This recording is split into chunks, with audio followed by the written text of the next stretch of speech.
رسول اکرم صلی اللہ علیہ وسلم نے فرمایا من قرأ آیت الکرسی دبر كل صلاة مكتوبة لم يمنعه من دخول الجنة إلا أن يموت۔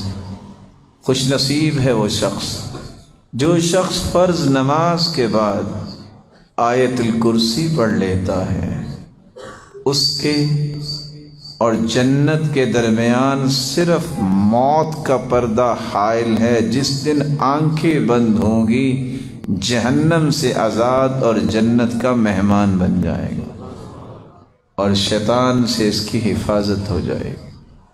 رسول اکرم صلی اللہ علیہ وسلم نے فرمایا تھا، جب وہ سیدنا ابو ہریرہ رضی اللہ تعالی عنہ وہ دیکھتے ہیں کہ ایک شخص جو ہے وہ اناج بھر رہا ہے تو انہوں نے پکڑ لیا، اور وہ شیطانی تھا۔ ایک دن، 2 دن، 3 دن کہتا آج چھوڑ دو، کل نہیں آؤں گا۔ پھر دوسرے دن آ گیا، پھر تیسرے دن آ گیا۔ کہا اچھا میں آپ کو ایک بات بتا دیتا ہوں، تم رات کو آیت الکرسی پڑھ لینا، میں صبح تک تیرے قریب نہیں آؤں۔ اللہ کے رسول نے فرمایا صدقک وہو کذوب، دنیا جہان کا جھوٹا ہے شیطان، لیکن یہ بات سچ بول گیا۔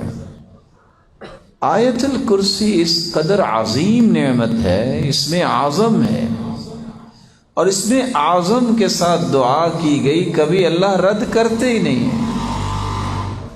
اپنے بچوں کو اپنے پاس بٹھا کے صبح و شام ان سے آیت الکرسی سنو، چھوڑ دو ان باتوں کو کہ بچے پڑھ لیں گے۔